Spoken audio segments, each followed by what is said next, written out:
Good morning. Welcome to NTD. Good morning. Here are today's top stories. Israel's military intelligence chief steps down over failures to prevent the October 7th attack, and Turkey's president meets with Hamas terrorists in Istanbul, calling for unity. Lawyers will make opening statements today in former President Trump's so-called hush money case. We look at the next steps as prosecutors start to call in witnesses.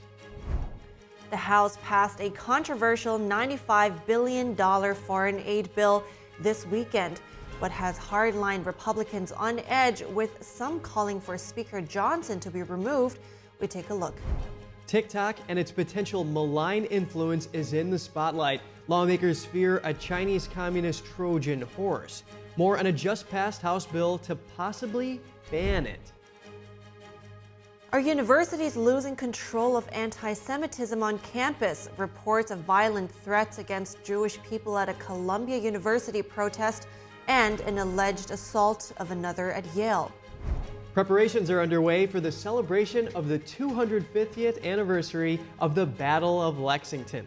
Massachusetts officials make announcements for the reenactments to come, and exciting.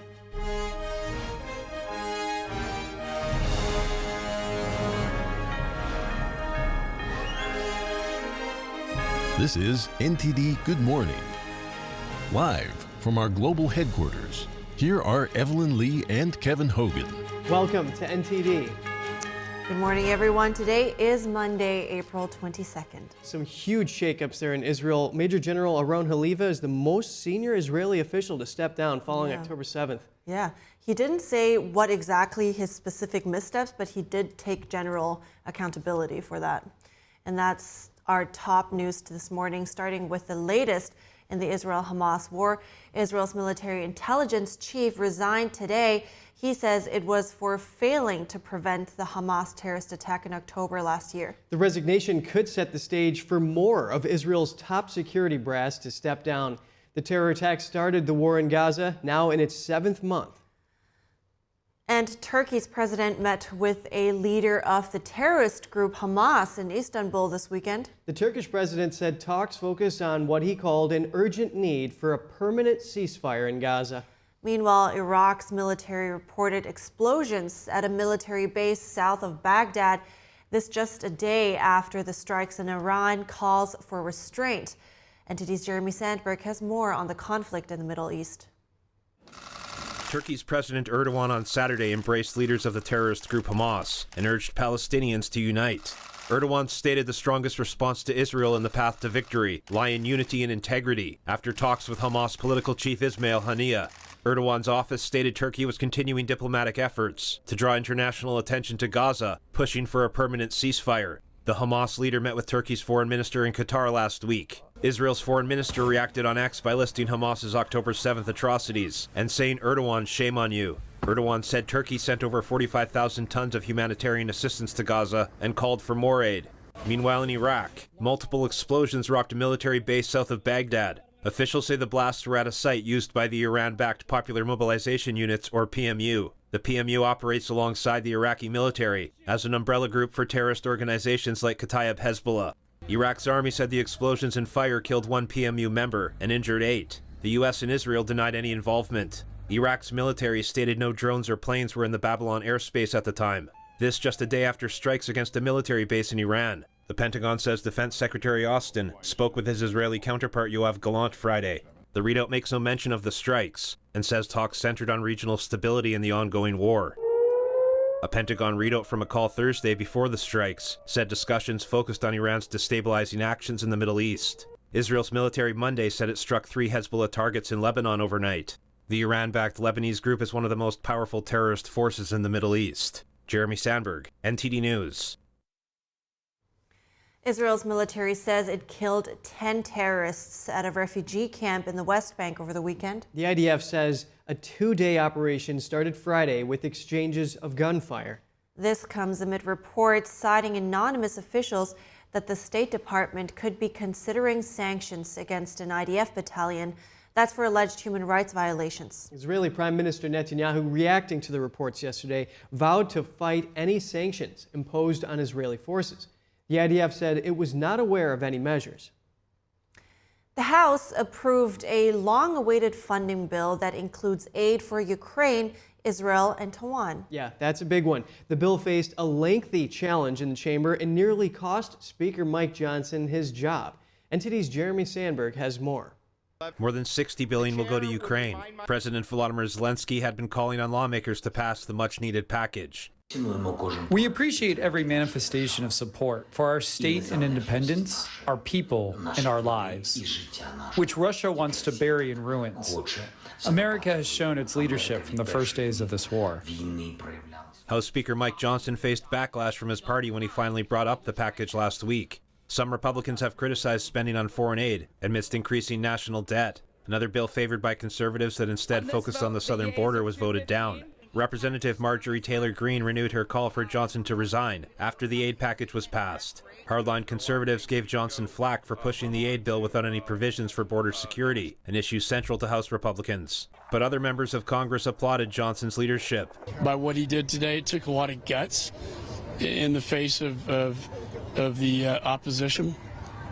But he knows that if we didn't do this, the consequences would have been severe. Ukraine and Russia have been in a stalemate since the start of the year. The funding comes as Ukraine warns that Russia is preparing for new attacks. It's significant for us. And of course, no doubt that it's increased our odds to defeat the aggressors. The package also includes billions in aid for Israel as tensions in the region heat up. Several Democrats voted against the measure. Israel's war against Hamas has earned the Biden administration some scorn from within the Democratic Party. They've called for the U.S. to stop its funding of Israel as the death toll in Gaza rises. The package will also include $8.1 billion to Taiwan and other Indo-Pacific allies. It also includes a measure that imposes new limits on the Chinese-owned social media app TikTok. The package now proceeds to the Democratic majority Senate. The Senate is expected to pass the measure this week, sending it to President Biden to sign into law. Jeremy Sandberg, NTD News. Let's break down what's happening at the Capitol with Mike Leon. He's our contributor and the Director of Policy and Strategy at the Free and Equal Elections Foundation, as well as the host of the Can We Please Talk News Commentary podcast. Mike, it's great to have you here. This has been months in the making, and now we see bipartisanship advancing the $95 billion aid bill, and Speaker Johnson putting his job on the line to pass this. What does this say about Johnson's leadership? Well, Kev, good to see you as always, my buddy. I was saying this yesterday on our episode as we were recording for this, that Speaker Johnson, I got to give him a lot of kudos for this, because not only is Marjorie Taylor Greene being vocal about potentially filing this motion, we saw Representative Thomas Massey on the Capitol steps saying that Speaker Johnson should resign. I think recently Representative Paul Gosar is joining them in that. And I think Speaker Johnson played chicken with this faction of folks on the conservative side and far right leaning side that are, really being obstructionists about this, because Speaker Johnson even mentioned this last week. He said that, this is impacting his family. He doesn't want his son, who's now at the Naval Academies, one of the service academies, to potentially fight in this war. And to be able to pass this package to give Ukraine the funding that it needs, $60 billion of this aid is going to go to them for weapons to fight Russia in this battle. That means we won't have to put troops on the ground in Ukraine fighting Russia. And he made it a personal issue. And I thought he did a great job last week kind of explaining that to the members of the conference. And he put his job on the line. So you got to give him credit, like Mike McCall said there in the package before I came on. And if this aid bill becomes law, it could mean Patriot missile systems for Ukraine and also more artillery shells as they're kind of running out there. And Russia has taken advantage of the lapse to launch more offensive here. And I will point out that there was another congressman, Michael McCall. He was saying that Johnson went through a transformation and that he showed courage and he put the nation above himself in all this. With this aid bill likely to become law, is it going to have a big impact on the war in Ukraine, the $60 billion going there? Well, I know, Volodymyr Zelensky mentioned that he has spoken with soldiers. I think he was doing an interview this past weekend on one of the Sunday shows, and he was talking about that he's spoken with soldiers at different points in this battle, and they've all said, look, they lack the weapon, they lack the artillery, they lack the ability to knock out some of these Russian reconnaissance drones.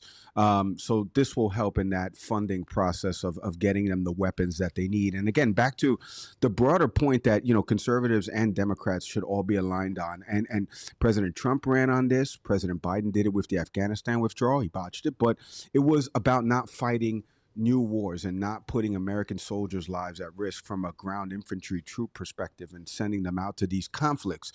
This is one way to alleviate that. This is, giving a country that, again, has Russia invaded Ukraine. Ukraine's a sovereign country. And Speaker Johnson said this. The fear is, and Nikki Haley ran on this, is that Putin goes, further west to Poland and to other countries and violates the NATO agreement. And so this is the fear, and this is why we need the funding package to give to Ukraine so they can be able to defend themselves, so we don't have to put American troops at risk. Understood, Mike. And the border bill was voted down. We can talk about that later. But right now, TikTok ban, is it picking up steam in the Senate? Do you see this actually coming to fruition here? This is the second instance of this TikTok bill. I've spoken with a couple members in the House. It failed the first time in the Senate. We'll see if the Senate's going to take it up. I know Senator Chuck Schumer mentioned that he's going to meet back with members of his conference as well on this bill. I mean, this bill calls for a shorter time frame for ByteDance to divest or sell off, the company, and it allows an extra 3 months if they're under agreement. Under contract with somebody to buy the company right now. But, as my co-host Nick mentioned on the show this past week, this is not the only company that is faulty data, or at least has the ability to have a faulty data breach. And Congress hasn't really done anything about some of these other companies that control massive amounts of consumer data here in the U.S. So I'm interested to see where this kind of plays out. I'll keep an eye on it, but I don't know, because the Senate didn't take it up and shot it down the first time. So I don't know if this will actually play out the second time around. Our contributor, Mike Leon, thanks again. Thanks, Kev. After passing a $95 billion foreign aid bill, House Speaker Mike Johnson is facing the ire of some within his own party. An effort to oust him is being led by Representative Marjorie Taylor Greene. There is more support. It's growing. I've said from the beginning, I'm going to be responsible with this. I support my majority. I support the majority next time. I do not support Mike Johnson. He's already a lame duck. If we had the vote today in our conference, he would not be speaker today. I don't see how that solves anything. I am opposed to a motion to vacate, but it is gaining momentum. Maybe there's a point where Speaker Johnson listens to Thomas Massie and resigns, and we choose a new speaker, but I don't know who that would be and if they could do better. It is not a perfect piece of legislation. We're not ensured that in a time of divided government and in a time where there are lots of different opinions. Representative Greene said that she would take her time with a motion to oust Johnson to do things the right way. Several Democrats, on the other hand, have said they would support the Republican speaker. The Supreme Court is set to hear oral arguments today over a challenge to a law allowing cities to fine homeless people. Such a law could drastically change the lives of hundreds of thousands without homes. The Ninth Circuit Court of Appeals in San Francisco ruled cities can't ticket homeless people for public camping when no alternative shelters are available. Homeless advocates say ticketing people without homes qualifies as cruel and unusual punishment. California Governor Gavin Newsom has made fighting homelessness an important issue in California, but he says preventing towns from ticketing the homeless will hamper law enforcement. The city of Grants Pass, Oregon, implemented the anti-camping law that will fine homeless people $295 per night. City attorneys say blocking the law makes it impossible for cities to address growing homeless encampments. Homeless rates are at record highs. That's especially true on the West Coast because expensive rent, high housing prices, and a mild climate. The Department of Housing and Urban Development says there are about 650,000 homeless people in the U.S. About 1/3 of them live on the West Coast. Stay with us. Former President Trump's rally in North Carolina called off due to thunderstorm, but thousands of his supporters poured in for his much-anticipated speech, the first since the start of his so-called hush money trial in New York. The 2024 presidential election is ramping up with a Trump-Biden rematch. Democrats think they have a chance at the White House again with one key strategy over the Republicans. We have the details coming up. Are universities losing control of anti-Semitism on campus? reports of violent threats against Jewish people at a Columbia University protest and an alleged assault of another at Yale. That's coming up.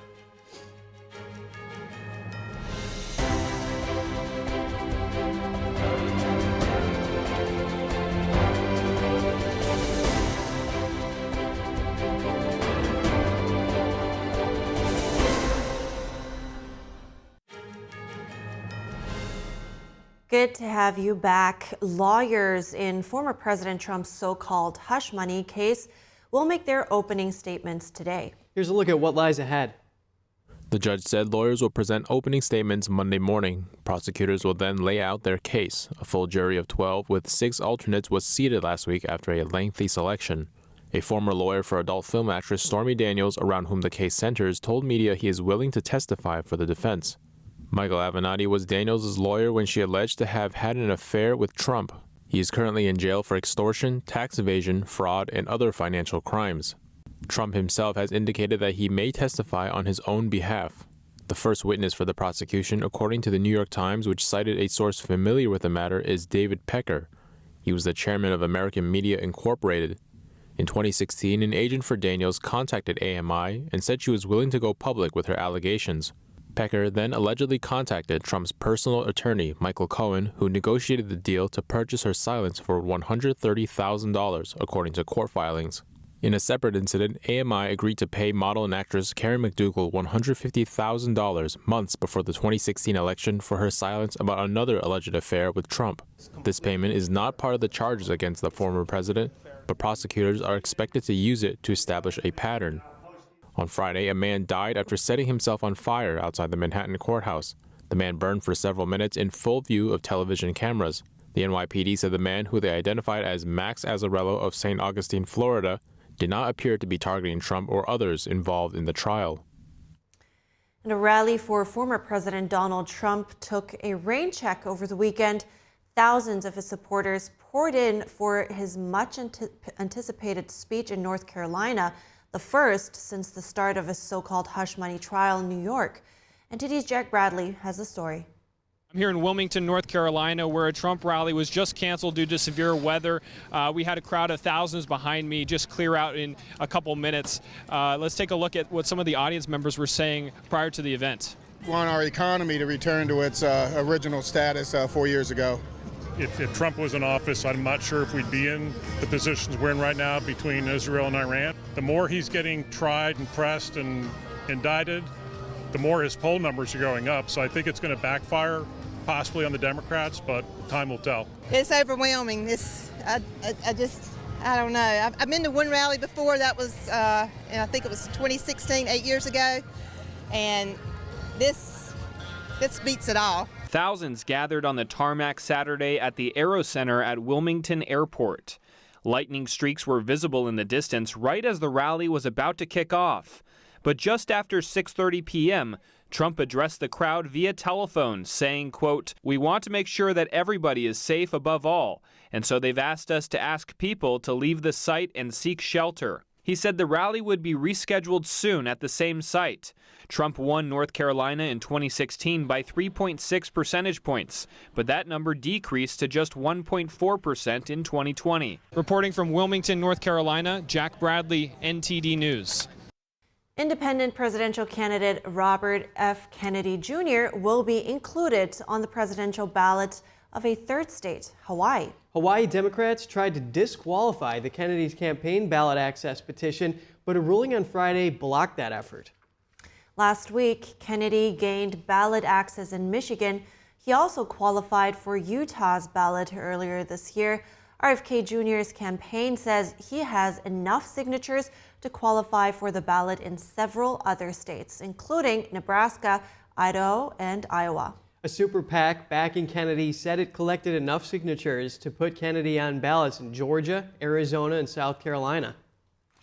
And we have more on the election. We want to bring in Lawrence Wilson, a reporter for the Epoch Times, to talk about Democrat strategy to increase voter turnout. Good morning, Lawrence. Good to have you this morning. So you just wrote an article in the Epoch Times that Democrats are using abortion as a central issue in the 2024 election. Tell me a little more about that strategy they're running. Well, following the Dobbs decision that effectively overturned Roe versus Wade, there have been abortion-related ballot initiatives in at least 6 states, and each one of them went in favor of the pro-abortion side, and 2 of those were pro-life amendments or initiatives, but they failed, and the other 4 were pro-abortion, and they passed. So Democrats really quickly realized that this could be a winning issue for them in the next election. So the strategy, pure and simple, is to get abortion on the ballot in as many states as possible so that that will rally, they believe, Democratic voters to come out, vote in favor of access to abortion, and they believe that will benefit Joe Biden. Okay, makes sense. So how do you expect the strategy to actually play out in the battleground states? Any states, for instance, where it could be especially promising? Well, it's being used for sure in Florida. It's on the ballot there. It's on the ballot in Maryland, not really a battleground state. But there are initiatives underway to put it on the ballot in Arizona and Nevada, and those are likely to succeed. So there will likely be abortion-related questions for voters. Those are key battleground states, Florida, Nevada, and Arizona. Now, especially in Arizona, where a recent Supreme Court ruling allowed a very old, over a century old abortion law to come back into effect, and that had a lot of Arizonans pretty upset. So that even got a reaction from President Trump and from Kari Lake, who's running for the Senate there, who said that they thought something needed to be done to address that situation. So Arizona may be the trickiest one. Got it. So, and now Trump also just came out and said that abortion should be up to the states. Now, there was quite a bit of backlash over it. How do you think this statement is perceived by his pro-life voters, and how important are they specifically in his voting bloc? Well, for voters who are really pro-life, I mean 100% pro-life, who favor no abortion, no exceptions, it went over very badly. Those who want abortion very heavily restricted, what you would call typical pro-life voter, mixed reviews, and some, including former Vice President Mike Pence, came out strongly against President Trump's statement.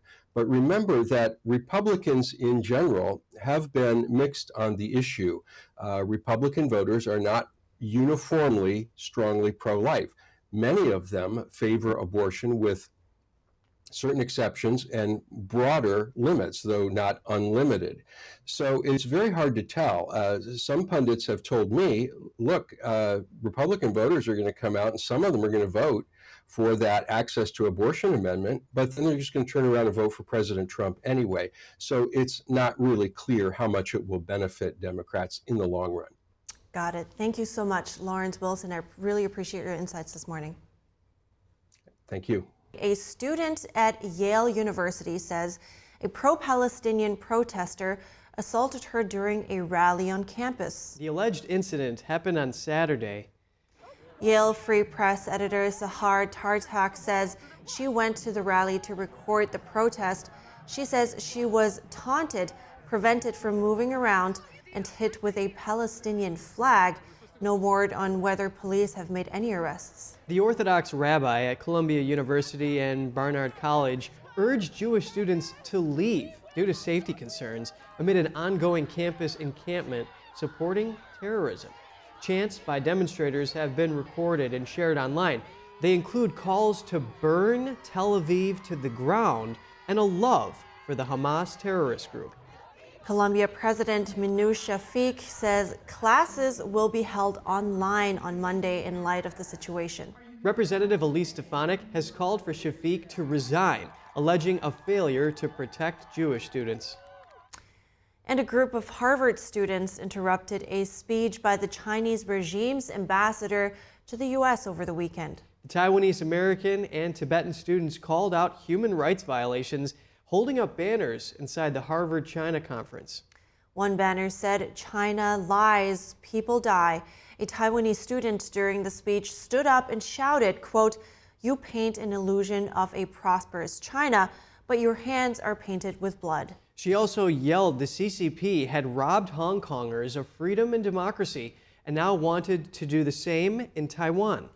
And a Chinese man in black grabbed the shouting student and pulled her by the arm, dragging her out. The Harvard student screamed about the Chinese Communist Party's forced live organ harvesting. A brutal practice. Protesters in a press release said police intervened and warned the man for pulling her out. The release stated the man was an organizer from the Harvard Kennedy China Society.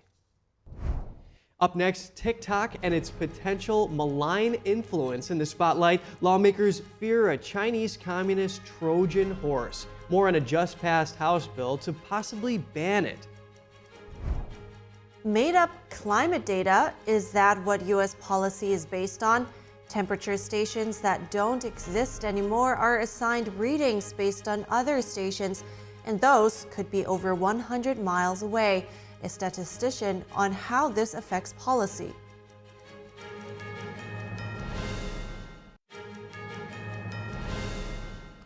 Welcome back. Joining us now is NTD's Business Matters host, Don Ma, to give us the latest updates from the business world. Don, what news do you have for the 150 million Americans that use TikTok and then the other Americans that don't? Yeah, I mean, for them, I think, well, it's some are going to be happy, and the others aren't going to be, because a major step towards banning TikTok in the U.S. Now, the potential U.S. ban against TikTok moved forward on Saturday, and the House of Representatives passed a bill that would potentially ban the social media app if it does not divest from its China-owned parent company ByteDance. It now moves to the Senate. It could be taken up for a vote in the coming days, and previously President Biden has said that if that legislation reaches his desk, he would sign it. And the difference between this time and the previous time where TikTok was voted on, this bill was included in a broader foreign aid package. So by attaching this to the funding for Ukrainian military equipment and Israeli missile defense, House Republicans are putting the pressure on the Senate to consider the whole package in a single up or down vote. And this may also actually fast track the timeline for a potential ban. Now, if signed, this version of the bill would give TikTok 270 days to find a new owner, up from the roughly 6 months previously contemplated under the prior version of the measure. So the bill also gives the White House an option to actually extend that deadline another 90 days if the president determines there's any progress towards a potential sale. What's also interesting that it seems to have changed some opinions on Capitol Hill. So lawmakers that were previously kind of against it now support it. So yeah, interesting development there. But let me switch topics here. Can you tell us a little more about the win that the United Auto Workers union had? Yeah, it seems like for them, things are looking in the right direction, at least for now, that is, because the United Auto Workers Union, they won big in a historic vote at Volkswagen's Tennessee factory, and workers at the plant voted to join the UAW. So this is a seismic victory for the union as it moves beyond its Detroit base into the U.S. South and West as well. So a majority of eligible workers cast ballots in support of the union, with the final tally being 73% in favor of joining the UAW. So this is a landslide win. It looks like, at least, will make the Chattanooga factory the first auto plant in the South to unionize via election since the 1940s. Wow, long time ago. And in 2014, previously, and in 2019, the UAW actually lost narrowly with votes at the same plant. But this year's vote was actually preceded by surging public support for unions and successful negotiations last year, as we remember with the big three automakers. Yeah, and Don, President Biden got the UAW's endorsement, and he says that union wins like this raise wages and demonstrate that the unions are helping expand the middle class. Let's change topics here. Is Tesla cutting prices for its electric vehicles? Yeah, not only is it cutting prices, it's cutting prices all over the place. So what happens is a number of its major markets, so that's including China and Germany as well. This follows price cuts in the United States at the same time, and all this is happening against the backdrop of falling sales and an intensifying price war for electric vehicles, especially against Chinese EVs. So Tesla is cutting the starting price of the revamped Model 3 in China by around 14,000 yuan. That's just over $1,900. And in Germany, the price of the Model 3 rear-wheel drive was trimmed down by around $2,000, and U.S. prices of the Model Y, Model X, and Model S vehicles were cut by around $2,000 as well. And on Saturday, Tesla also slashed the price of its full self-driving assistant software by $4,000 in the United States. And all this is happening as electric vehicle sales growth in the United States continue to slow. EV sales in the first quarter actually fell 15% compared to the fourth quarter of last year. Wow, yeah, I gotta find that demand somewhere, I guess. But Tesla generally had a long week last week, also with the Cybertruck recalls and everything. Thank you so much, Don Ma, host of NTD's Business Matters. Yeah, thank you. Don. Moving on to the environment, where can one get only real, complete, and concrete data about the Earth's temperature? A certified consulting meteorologist says not from the U.S. federal government. Lieutenant Colonel John Shushuk says a portion of that data is made up. He says temperature stations that don't exist anymore are assigned temperature readings from other stations using an interpolation method. This happens at about a third of those stations, he says, which are within the United States Historical Climatology Network, a subset of NOAA. Here's what Kevin Diaratna, the chief statistician at the Center for Data Analysis at the Heritage Foundation, told me about this. Yeah, so apparently it's a very interesting question, Kevin. Firstly, it's good to be with you. There's a lot of missing data out there. A lot of these stations apparently no longer exist. So what they're doing is, and it's an interesting question statistically, the question is the accuracy of the analysis and the sensitivity to assumptions made, is what they're trying to do is statistically interpolate the data. This is a technique statisticians use to figure out data that they don't have, missing data. And the problem is we've seen this time and time again. I've been doing statistical modeling for years, not just in policy, but in other fields as well. But especially in the climate realm, we've seen that these models, especially statistical models that are used for climate change modeling, they can be used to justify a particular agenda. They are used to push regulatory policy. And any model is as good as the sum of its assumptions. And what we can see precisely with a lot of the climate modeling that's been done, I would love to examine this data. I was just made aware of what's been going on regarding this. The issue is that all of these models are highly sensitive to assumptions, so you can basically cook the books to get whatever you want, which we've seen has been done in prior years. Well, that is very concerning, considering that so much policy is being based on this data here. Now, there are concerns that some stations are 136 miles away from where they're interpolating the data for these ghost stations. Like, for example, Oklahoma City stations. Those are all zombies, and they're getting data from Gainesville, Texas. So what would happen if you had data from a warmer area installed onto a station that doesn't exist in a cooler area? Well, again, the question is, how accurate are the models? So spatial interpolation is a very interesting and fascinating field in statistics. It's used in a variety of fields, including business and economics and public health. I've used it in other fields as well. But the question is, what assumptions are they making and how accurate is the interpolated data? And that's really the bottom line here. How accurate is it? Because I'll tell you, I'll give you a good example from the Obama administration. The Obama administration had climate modeling that was intended to quantify the economic impact of CO2 emissions. And they made certain assumptions. We took those assumptions and we took those models in-house at the Heritage Foundation, tweaked them in very reasonable ways. And you know what we found? That the social cost of carbon can be negative under very reasonable assumptions, saying that they're net benefits of CO2 emissions. So these models can be basically manipulated to get whatever you want. So what is often missing from models that are used in public policy is a robustness check to see how accurate they stand up to a variety of different and important assumptions. And Kevin, I will point out that experts are saying that this is a bizarre way to measure data that is said to be associated with this so-called existential threat of climate change, fabricating this data here. What can be done about this misconception? Well, there are a few things. This is a great question, Kevin.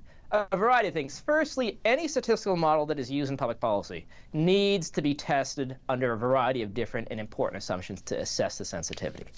But more fundamentally, when you think about it, it was hot last summer. It's going to be hot this year, no doubt about it. The question is Does that mean we need to fundamentally transform our economy based on regulatory policy that could seriously impoverish people? We've, at the Heritage Foundation Center for Data Analysis, we've modeled carbon-based reduction policies, and we found policies like the Green New Deal will kill the economy, destroying over $15 trillion in GDP, over $165,000 in income for a family of four over a 20-year time horizon. And all this for a meaningless impact on global temperatures, less than 0.2 degrees Celsius temperature mitigation, even if you completely eliminate CO2 emissions from the United States, because China and India will continue to pump CO2 into the atmosphere. Yes, exactly. Kevin Diaratna, Chief Statistician at the Center for Data Analysis at the Heritage Foundation. Thanks for your analysis. Thank you for having me, Kevin. Up next, American troops will soon be leaving Niger. The move comes as the country deepens its relations with Russia and Iran. A journalist who came to symbolize the plight of hostages during the hostage crisis in the 1980s has died. His story coming up.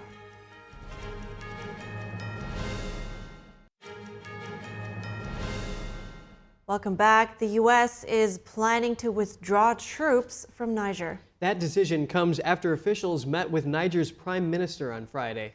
Niger has demanded that the U.S. pull out its military.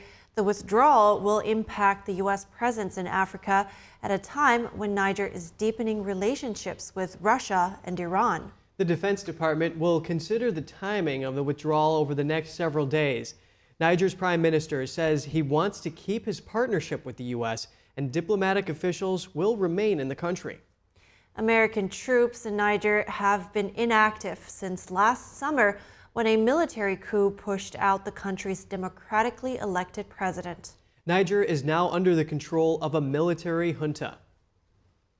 An American journalist held captive by Islamic terrorists for almost 7 years in Lebanon died yesterday, according to his daughter. Terry Anderson was kidnapped in 1985 during what was called the hostage crisis and released in 1991. He was the chief Middle East correspondent for the Associated Press. Anderson was the longest held hostage of the Westerners abducted in Lebanon. Although he spent much of his hostage time blindfolded and chained, other hostages described Anderson as tough and active in captivity. He learned French, Arabic, and exercised regularly. The former Marine later recalled he almost went insane, and only his Christian faith kept him going until he was freed. In recent years, Anderson was involved in humanitarian work for many causes. He died at his home in New York at age 76. His daughter said he died of complications from recent heart surgery. And police in Paris arrested a man threatening to blow himself up at Iran's consulate last week. Police say no explosives were found in their search. Authorities said the man entered the consulate Friday carrying what looked like a grenade and explosive vest. Police cordoned off the area and arrested the suspect when he tried to leave. French channel BFM said the man was carrying replica grenades. The U.S. Embassy in Paris asked Americans to avoid the area after recommendations by French police. And one crew member is confirmed dead after 2 Japanese military helicopters crashed Saturday during a nighttime training mission. Japan's defense minister says 7 other crew members remain missing after 2 patrol helicopters lost contact near Torishima Island, about 370 miles south of Tokyo. The flight recorders of both helicopters have been recovered. Japan's defense minister says data shows no abnormalities during flight, suggesting mechanical failure was not the cause of the crash. The helicopters were conducting anti-submarine exercises. Training flights of Japan's SH-60 helicopters have been suspended. El Salvador is taking steps to bolster its economy. President Nayib Bukele is taking somewhat of a different approach to immigration than the United States. He's offering 5,000 free passports to highly skilled immigrants coming to his country. Is this a good idea? Here's the answer I got from Alfonso Aguilar, the Director of Hispanic Engagement at the American Principles Project. Well, I think it's smart on his part. He's done a great job in improving the security situation in his country, in basically doing away with crime. And I think it's smart for him to try to bring people with advanced degrees to the country to try to restructure the economy and develop the research and development sector. If the country is more secure and more stable, that means that fewer Salvadorians are going to come to the U.S. border. So it's good news for the U.S. as well. Yeah, and this deal even comes with access to equipment and intellectual property, all of which Bukele says will make his country better here. Can you unpack further about what's in this deal? Well, I just know what he said in the media, that he's going to give away 5,000 passports, but 5,000 visas for the population of El Salvador, considering the population of El Salvador, is a very small number. I mean, numerically and proportionally, we give citizenship in the U.S. to a much higher number, obviously, than El Salvador. But I think it makes sense for El Salvador. And that number is less than 0.1% of the total population of the country there.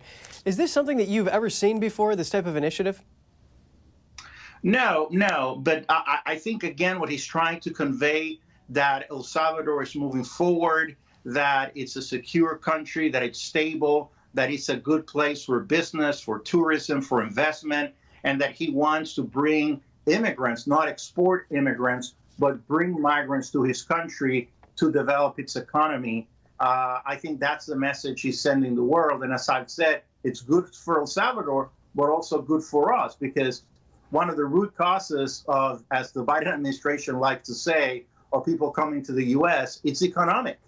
And really, El Salvador has turned things around by themselves, not really with U.S. aid, but with a leader that's visionary and has dealt with crime straight on and secure the country. So now he wants to expand and grow the economy, and it's good for him and it's good for the U.S. Well, thank you so much for your input on this. Alfonso Aguilar, the Director of Hispanic Engagement for the American Principles Project. Thank you.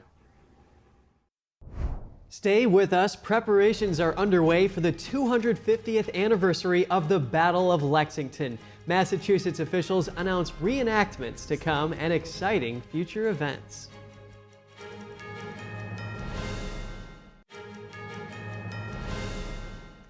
Good to have you back. In 1775, the first major battle of the American Revolution was fought in Lexington, Massachusetts. Today, nearly 250 years later, locals are preparing to honor this tumultuous period in history. Let's take a look.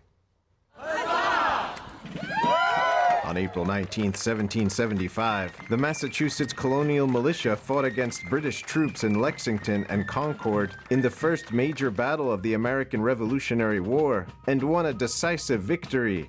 As the 250th anniversary of the battle approaches, Massachusetts residents prepare for a reenactment of the Battle of Lexington. But we also see this as a civic responsibility to live up to the ideals and freedoms that others fought for, to ensure that the lessons that we have learned and we have taught through these amazing experiences are not lost on those of us who are so fortunate to live in this Commonwealth today. On Friday, attendees gathered in Lexington, the birthplace of American liberty, to officially kick off the 365-day countdown to the anniversary. In addition to Massachusetts officials, British and French consuls general traveled from Boston to attend. While reflecting on the past, they emphasized their current friendship and alliances with the United States. 249 years ago, the idea that in 2024, His Majesty's official representative in Boston would be taking part in such an event would have seemed like wild fantasy. That we went from warring enemies to establishing the deepest partnership the world has ever seen, fighting side by side with the French for freedom in World War II, to investing over $1 trillion in each other's economies.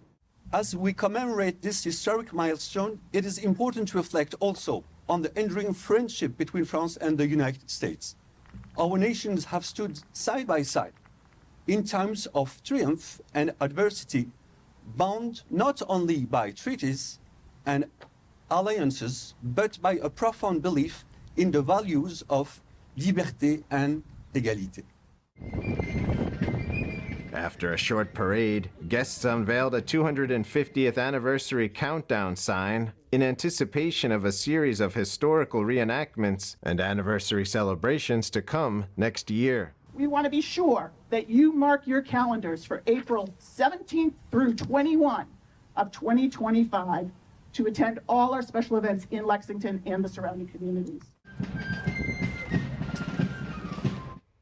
Nice. It's also a good reminder, for all the sacrifices for American independence and freedom. Yes, in order to appreciate this country, we have to know the history. And they're also doing the reenactment of the Midnight Ride by Paul Revere, letting them know that the British were coming. Oh, really? Great. I mean, it's a great chance to brush up on my American history here. So yeah, always a good idea. In a year. There is a whole 365-day countdown, so we know exactly when that celebration will start. That's right. All right. We are heading to a quick break now, but we'll be right back with more, so stay with us. NTD News, the fastest growing independent news source in America, bringing you breaking news from around the world.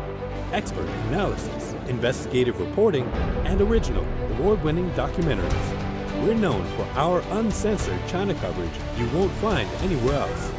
We cover the stories that affect you and shape our world without the political noise. We report from the heart with you in mind. Watch us right here on NTD News.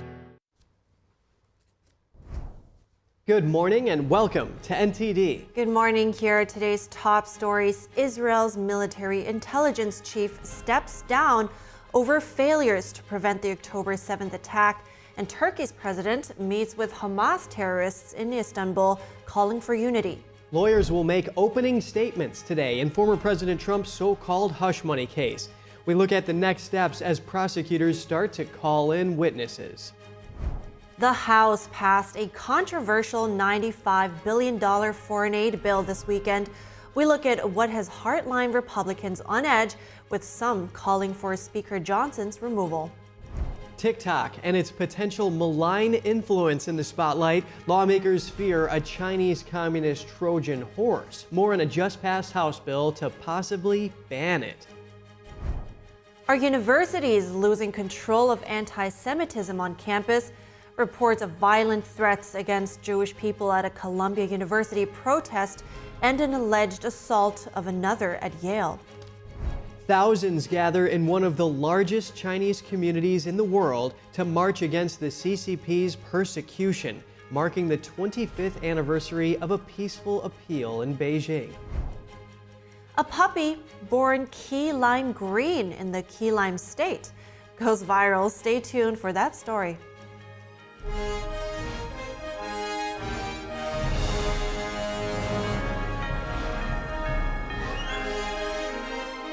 This is NTD Good Morning. Live from our global headquarters, here are Evelyn Lee and Kevin Hogan. Welcome to NTD. Welcome. Today is Monday, April 22nd. Today's top news, starting with the latest in the Israel-Hamas war. Israel's military intelligence chief resigned today. He says it was for failing to prevent the Hamas terrorist attack in October last year. The resignation could set the stage for more of Israel's top security brass to step down. The terror attack started the war in Gaza, now in its 7th month. We have more updates of the Israel-Hamas war coming up. But first, lawyers in former President Trump's so-called hush money case will make their opening statements today. Here's a look at what lies ahead. The judge said lawyers will present opening statements Monday morning. Prosecutors will then lay out their case. A full jury of 12 with 6 alternates was seated last week after a lengthy selection. A former lawyer for adult film actress Stormy Daniels, around whom the case centers, told media he is willing to testify for the defense. Michael Avenatti was Daniels' lawyer when she alleged to have had an affair with Trump. He is currently in jail for extortion, tax evasion, fraud, and other financial crimes. Trump himself has indicated that he may testify on his own behalf. The first witness for the prosecution, according to the New York Times, which cited a source familiar with the matter, is David Pecker. He was the chairman of American Media Incorporated. In 2016, an agent for Daniels contacted AMI and said she was willing to go public with her allegations. Pecker then allegedly contacted Trump's personal attorney, Michael Cohen, who negotiated the deal to purchase her silence for $130,000, according to court filings. In a separate incident, AMI agreed to pay model and actress Karen McDougal $150,000 months before the 2016 election for her silence about another alleged affair with Trump. This payment is not part of the charges against the former president, but prosecutors are expected to use it to establish a pattern. On Friday, a man died after setting himself on fire outside the Manhattan courthouse. The man burned for several minutes in full view of television cameras. The NYPD said the man, who they identified as Max Azzarello of St. Augustine, Florida, did not appear to be targeting Trump or others involved in the trial. The House approved a long-awaited funding bill that includes $95 billion in foreign aid. Democrats and Republicans came together to ensure its passage Sunday. More than $60 billion will go to Ukraine, and it also includes billions in aid for Israel. Over $8 billion will go to Taiwan and other Indo-Pacific allies. It also includes a measure that imposes new limits on the Chinese-owned social media app TikTok. House Speaker Mike Johnson faced backlash from his party when he finally brought up the package last week. Some Republicans have criticized spending on foreign aid amidst increasing national debt. The package will now move to the Democrat majority Senate. The Senate is expected to pass the measure this week, sending it to President Biden. And a potential U.S. ban against TikTok took a major step toward becoming reality on Saturday. NTD's Daniel Monahan has more on the bill, which passed in a 360-58 bipartisan vote. TikTok is owned by Chinese parent company ByteDance. The bill passed Saturday would give the social media company 270 days to find a new owner. Lawmakers fear TikTok could be deployed as a tool of the Chinese Communist Party, which could force the company to turn over user data. Another concern is that the CCP could use the company as a Trojan horse, boosting TikTok content favorable to its interests. Senator Mark Warner said that 170 million Americans use TikTok a day, with many young people getting their news there. Speaking on CBS, the idea that we would give the Communist Party this much of a propaganda tool, as well as the ability to scrape 170 million Americans' personal data. House Republicans attached the TikTok bill to funding for Ukrainian military equipment and Israeli missile defense. That puts the pressure on Senate lawmakers to consider the whole package in a single up or down vote. Policy analysts expect the Senate to take up the aid package quickly, giving it high odds of passage. President Biden has previously said he would sign the TikTok legislation if it reached his desk. TikTok has vocally opposed the bill, for weeks waging an intense lobbying campaign to defeat the legislation. It argues it violates users' First Amendment rights. The social media company has spent $5 million on TV ads opposing the bill since mid-March and is threatening to go to court if it passes. TikTok has encouraged its users to contact Congress, and some lawmakers have received profanity-laced calls. California Representative Ro Khanna, a Democrat, voted against the legislation. He said he thinks there could have been less restrictive ways to go after the company that wouldn't result in a total ban. Daniel Monahan, NTD News. Some TikTokers opposed the bill. Around 50 protested in front of the Capitol while the House voted on the package Saturday. Over 30 creators signed an open letter to President Biden. They warned taking action against the app could alienate young voters this election year. Another group of TikTok creators plan to rally outside the Capitol tomorrow. And with $95 billion in aid passing the House, let's find out if that's popular. Here's Jeff Career, a political analyst and TV radio host. Jeff, glad that you're here with us this morning. Is this what the majority of Americans want? Their tax dollars going to Ukraine, Israel, and Taiwan? Hey, Kevin, thanks for having me. No. No, the answer is no. They're not in favor of this.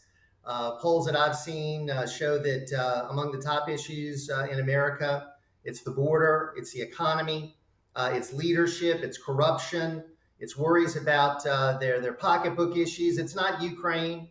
It's not foreign aid. So they ran this through without doing anything for the border. I'm telling you, it's very unpopular, Kevin, and it's going to lead to problems for Mike Johnson. He's going to probably have to be saved by Democrat votes.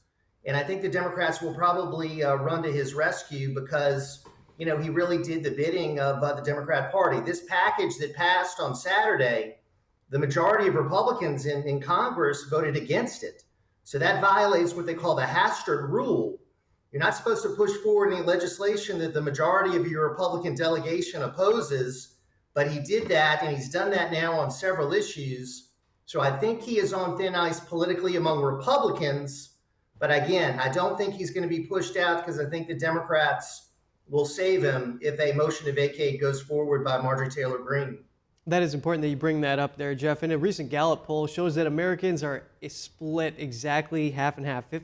36% say America is doing too much to help Ukraine. 36% say America is not doing enough here. How will this massive aid bill play into the elections in November, where it's likely some Arab Americans are going to further protest President Biden over the aid sent to Israel, and there might be some effects in those GOP races and those competitive districts with this Ukraine aid passing, right? You know, it's interesting, Kevin, because among Republicans, the Ukraine issue is the controversial one. There's strong support for Israel, but among Democrats, it's just the opposite. They're all in for Ukraine, but there's a split on the Israeli issue. Some want to not aid Israel at all. Some want to do more for Hamas.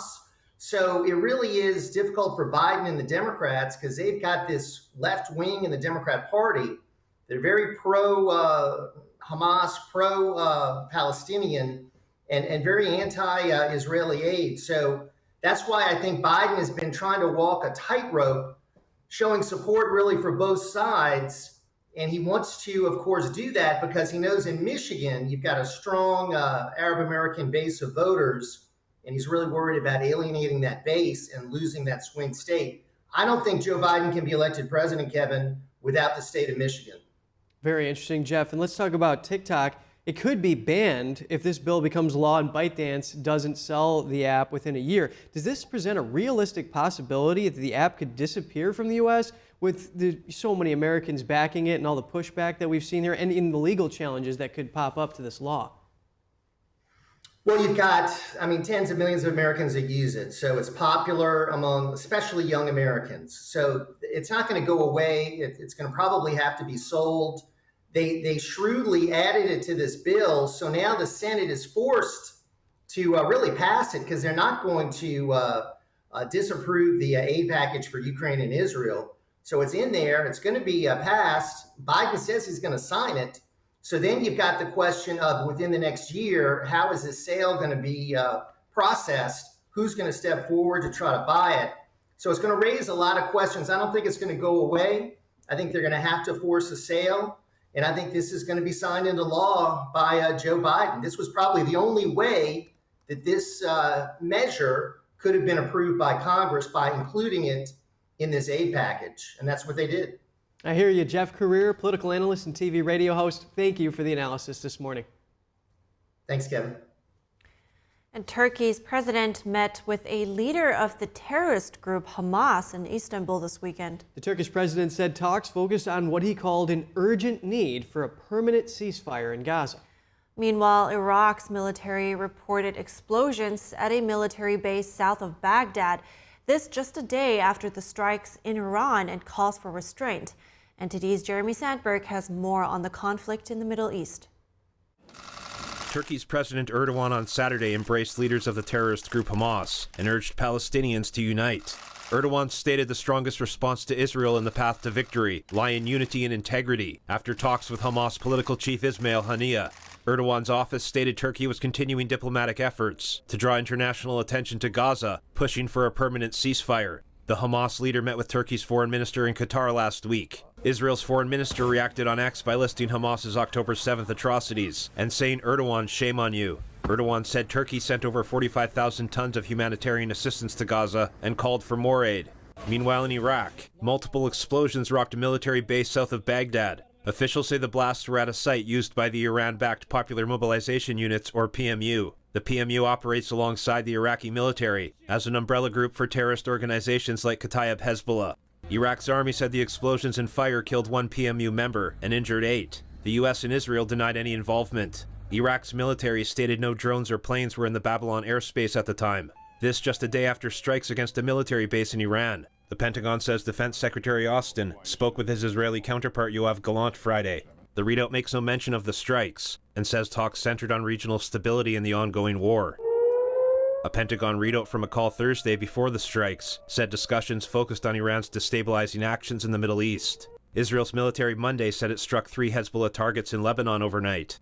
The Iran-backed Lebanese group is one of the most powerful terrorist forces in the Middle East. Jeremy Sandberg, NTD News. Israel's military says it killed 10 terrorists at a refugee camp in the West Bank over the weekend. The IDF says a 2-day operation started Friday with exchanges of gunfire. This comes amid reports citing anonymous officials that the State Department could be considering sanctions against an IDF battalion that's for alleged human rights violations. Israeli Prime Minister Netanyahu, reacting to the reports yesterday, vowed to fight any sanctions imposed on Israeli forces. The IDF said it was not aware of any measures. And moving on, a student at Yale University says a pro-Gaza protester assaulted her during a rally on campus. The alleged incident happened on Saturday. Yale Free Press editor Sahar Tartak says she went to the rally to record the protest. She says she was taunted, prevented from moving around, and hit with the Palestinian flag. No word on whether police have made any arrests. The Orthodox rabbi at Columbia University and Barnard College urged Jewish students to leave due to safety concerns amid an ongoing campus encampment supporting terrorism. Chants by demonstrators have been recorded and shared online. They include calls to burn Tel Aviv to the ground and love for the Hamas terrorist group. Columbia President Minouche Shafik said classes will be held online today in light of the situation. Congresswoman Elise Stefanik has called for Shafik to resign. That's over allegations of failing to protect Jewish students.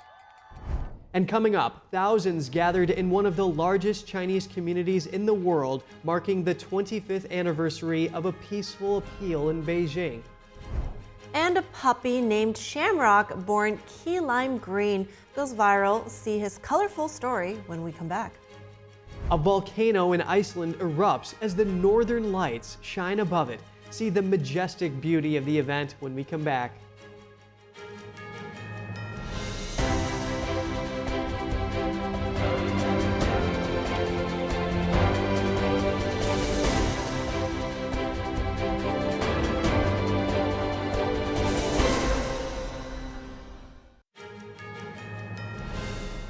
Good morning again, and thanks for staying with us. April 25th will mark the 25th anniversary of a peaceful petition in Beijing protesting the Chinese regime's persecution of Falun Gong. Thousands of Falun Gong practitioners attended a parade and rally in New York over the weekend to commemorate the event. Music and cheers were heard in Flushing, New York on Sunday. It's the largest Chinese community in the U.S. Very good. This is my first experience to observe this. I think it's lovely, but we're definitely enjoying it. It's great. I come to see it every year. They have it tough. I feel very proud. As overseas Chinese, with so many Chinese people participating in this parade, I feel proud for the Chinese people. Thousands of Falun Dafa practitioners gathered to raise awareness of the current persecution of the spiritual group. Falun Gong, also known as Falun Dafa, is a self-improvement discipline based on the principles of truthfulness, compassion, and forbearance. Originating in mainland China in 1992, it gained 70 to 100 million followers before facing persecution by former Chinese regime leader Jiang Zemin in 1999. The April 21st rally marked the 25th anniversary of a peaceful appeal in Beijing. It took place months before the communist regime's widespread persecution of Falun Dafa practitioners, which has resulted in thousands of deaths. Over 10,000 Falun Gong practitioners peacefully gathered around Zhongnanhai in Beijing. That's the central government compound. The demonstration followed the arrest of 45 Falun Gong adherents in Tianjin. They were arrested for protesting a slanderous article appearing in a state media outlet. Sun Jianbing, who was a witness of the April 25th demonstration, said the event was the largest, most peaceful protest in China since the Chinese regime took power. Students sat in red, standing peacefully. When we left, we cleaned up the area. We wanted to give a good impression to the people of Beijing. Then Premier Zhu Rongli agreed to release the arrested practitioners. However, 3 months later, the CCP launched a campaign to eradicate Falun Gong, leading to ongoing persecution, including harassment, detention, torture, and forced organ harvesting for adherents who refused to renounce their beliefs. The persecution continues today. 25 years later, rallies are held around the world to commemorate the date. Here in New York City, over a dozen speakers attended the rally. Volunteers with the Tweedong movement also attended. That's a grassroots movement among the Chinese community. It allows them to separate themselves from the Chinese regime by withdrawing from its affiliated organizations. Activists and freedom advocates voiced their support for the movement. We have many families in crises. We need to stop the persecution. The persecution needs to stop now. Over the past 25 years, Falun Gong practitioners have explained the truth of the persecution to the Chinese public. Their efforts have led to over 420 million people quitting the Chinese Communist Party and its affiliated youth groups.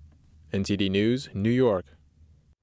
And every year around this time, actually, activities are held worldwide to commemorate this event. Yes, and former British MEP and VP of European Parliament said April 25th, the day when thousands of Falun Gong practitioners staged a peaceful demonstration in Beijing, should be a World Awareness Day. Right, and some government officials even suggest that the persecution shows how the CCP is not a reliable business partner. Yeah, considering how they treat people inside their own borders here. And it wasn't just that slanderous article that came out around that time of the peaceful appeal. From 1996 to 99, the leader of the CCP was putting out the slanderous hit pieces on Falun Gong. Yeah, and I even learned recently through an interview actually that starting from, I think even grade 1, as soon as you head to school, they learn something. They have a class in school called morals, and they learn about, they put, Falun Gong next to drugs and, smoking and things that you should not do. That and the older you get, the more political that class gets as well. Yeah, it's such a shame because, if you read into Falun Gong, it talks about self-restraint and tolerance and truthfulness and compassion. So these are the tenets that it's based on. It's all about moral living there. And these practitioners of the peaceful appeal, they wanted also not just to get the people who are illegally detained out, but to create a safe environment for people to practice their faith. It is interesting to hear what people have to say in that parade and in that, in that interview, what they say, if they have actually the freedom to say what they really think. So, yeah. Right. That was great to see. All right, we're moving on now to some natural spectacles. The video shows a volcano in the Icelandic town of Grindavik erupting against the backdrop of the Northern Lights. The volcano there continues to erupt, but less than it did in January and February when it sent lava rushing toward Grindavik. The volcano erupted 4 times in December through March. Grindavik is a town of around 3,800. It was previously evacuated following a series of earthquakes. In the weeks since the December eruption, defensive walls were built around the town, the power plant, and the Blue Lagoon. Officials hope to direct lava away from the community. After the eruption in January, construction of the defensive wall immediately started again. Iceland's civil defense lowered the level of alert for the area from emergency level to danger level. This means the nearby Blue Lagoon geothermal spa is one of Iceland's biggest tourist attractions. It has reopened to tourists. Iceland sits above a volcanic hotspot in the North Atlantic. It sees regular eruptions and is highly experienced at dealing with them. That's incredible. If you look at those colors, I hope the residents there are safe and they're able to really keep the lava out. And I know some are actually, who evacuated, are still waiting for the government buyout, but man, it's beautiful. Yeah, just nature's beauty on full display there. Yeah. All right, and a puppy born key lime green. I'm sure everybody has been waiting for that story. He's born key lime green in the key lime state, goes viral. The puppy, named Shamrock, was born after a rare but temporary stain. Take a look. Take a look at a golden retriever puppy gone viral for being born a surreal shade of key lime green, and in Florida, the key lime state no less. Little Shamrock became the standout star of the litter when owner Carol DeBruler of Golden Treasures Kennels says she was stained in the womb by a green bile pigment called biliverdin, a rare but not unheard of occurrence that can result in the temporary coloring. Knowing dog lovers everywhere would be green with envy, DeBruler took to TikTok to tout the tinted tot to the tune of millions of views. But like viral fame, this key lime color fades with time, and now more than 6 weeks old, Shamrock has all but lost her viridescence, but thankfully not her vivaciousness. Golden retriever? More like green retriever. Yeah, so cute. Worth the wait. All right, we have to wrap up our show now, but be sure to stay tuned for NTD's News Today broadcast at 10 a.m. Eastern Time. That's coming up. And for round-the-clock original news coverage, visit us at ntd.com or download our NTD app. That's right. Thank you so much for watching. I'm Evelyn Lee. And I'm Kevin Hogan.